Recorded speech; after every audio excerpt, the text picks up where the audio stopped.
नमस्कार, आदाब, सत श्री अकाल। मीडिया वर्ल्ड न्यूज़ में आपका बहुत बहुत स्वागत है। कांग्रेस की यूपी जोड़ो यात्रा बरेली लेकर पहुंचे प्रदेश अध्यक्ष अजय राय। कांग्रेस की यूपी जोड़ो यात्रा में कांग्रेस के तमाम नेताओं सहित शामिल रहे मुजम्मिल हुसैन, नाजिया हुसैन, इमराना हुसैन, मोहम्मद जहीर, शाहिद कुरैशी, मोहम्मद हसीब, शाहनवाज परवेज, शाहरुख, अन्य कार्यकर्ता भी मौजूद रहे। मीडिया वर्ल्ड न्यूज़ के साथ इरशाद रज़ा की खास रिपोर्ट। यूपी जोड़ो यात्रा सर आप निकाल रहे हैं, इसके बारे में सर बताइए। ये यात्रा 20 तारीख से सहारनपुर से माँ शाकंभरी के दर्शन करके प्रारंभ हुई है और ये लगातार हमारे सहारनपुर, मुजफ्फरनगर, बिजनौर, मुरादाबाद, अमरोहा, रामपुर होते हुए बरेली आई है। दूसरा दिन है बरेली में। ज़बरदस्त समर्थन आम आदमी, किसान, मजदूर, भाई बहन, महिलाएं, सबका समर्थन हम सबको सहयोग में। इंडिया गठबंधन के बारे में सर कुछ बताइए। इंडिया गठबंधन मजबूती के अपने साथ पूरे देश के अंदर एकजुट होकर चुनाव चलिए भैया। मेरा नाम तारिक परवेज, रामपुर से। सर यूपी जोड़ो यात्रा में सर आप शामिल हुए हैं। तारिक परवेज जी, आपका नाम पहले भी सुना था, आप आरएलडी में भी थे, तो कैसे ये पूरा परिवर्तन हुआ? आरएलडी से आप यूपी जोड़ो कांग्रेस में आए, अब यूपी जोड़ो यात्रा में भी कांग्रेस की आप शामिल हो रहे हैं, बताइए सर कुछ। देखिए, एक शेर में मैं यूपी जोड़ो यात्रा को बयान करना चाहूँगा कि 3 रंगों का ये परचम इसकी अजमत के लिए हो गए दादी पिता कुर्बान भारत के लिए। तुम जहाँ लगाओगे बाजार नफरत के लिए, हम वहाँ सजाएंगे दुकान मोहब्बत के लिए।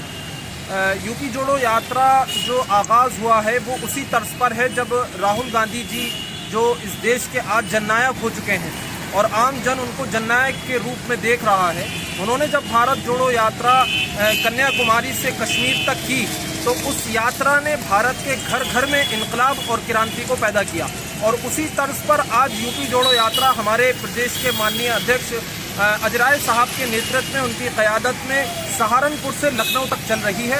और इस यूपी जोड़ो यात्रा का मकसद सिर्फ यही है कि प्रदेश और देश में भाईचारा और मोहब्बत का संदेश देना, क्योंकि हमारे अजदाद और हमारे बुजुर्ग जो इस देश में विरासत छोड़ कर गए हैं, वो विरासत है मोहब्बत की, वो विरासत है समता की, वो विरासत है भाईचारे की, वो विरासत है सद्भाव की। उस विरासत की हिफाजत करने के लिए ये यात्रा है।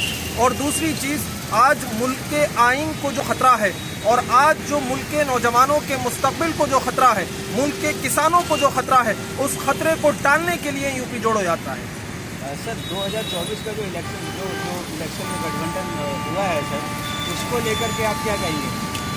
देखिए, मैं समझता हूं कि गठबंधन होना तमाम इंडिया गठबंधन जो है वो पूरे देश के सारे सियासी दल वो एक जगह आ चुके हैं और एक जगह आने के बाद 2024 में भारत से, हमारे मुल्क से बीजेपी को उखाड़ने का काम करेगा इंडिया गठबंधन हमारे राहुल गांधी जी के नेतृत्व। आरएलडी से आप कांग्रेस में आए, आरएलडी में आप सचिव के पोस्ट पे थे, आप कांग्रेस में आए, क्या आपको क्या लगता है सर, ये कांग्रेस जो है 2024 में अपना परचम लहरा पाएगी? देखिए, मैं अपनी निजी बात आपको बता रहा हूँ। जब यूपी जोड़ो यात्रा का आगाज़ हुआ तो मेरे सामने उस वक्त 2 रास्ते थे। एक रास्ता ये था कि मेरी बीवी जो 10 दिन उसकी डिलीवरी में रह गए हैं और प्रेग्नेंट है, और एक तरफ यूपी जोड़ो यात्रा का आगाज़ हुआ। तो बहुत से लोग, ऐसा हो सकता था कि वो परिवार को चुनते, लेकिन मैंने परिवार को नहीं चुना बल्कि यूपी जोड़ो यात्रा को चुना, सिर्फ इसलिए कि आज मुल्क का मुस्तकबिल ख़तरे में है। और मैं ये समझता हूँ कि 2024 से पहले ये आखिरी आज़ाद नस्ल है जो भारत की जमहूरियत और भारत की डेमोक्रेसी को बचा सकती है, क्योंकि 2024 के बाद हमारी नस्लें पैदा तो ज़रूर होंगी लेकिन वो ग़ुलाम पैदा होंगी। इसी वजह से मैं अपने परिवार को छोड़कर इस यात्रा में सहारनपुर से लखनऊ तक माननीय अजय राय जी के नेतृत्व में, उनकी क़यादत में चल रहा हूँ और मैंने परिवार की कुर्बानी दी है सिर्फ इसी वजह से कि देश का मुस्तकबिल और हमारे मुल्क का मुस्तकबिल कल सुनहरा हो और आज़ाद मुल्क जो आज है वो कल भी रहे।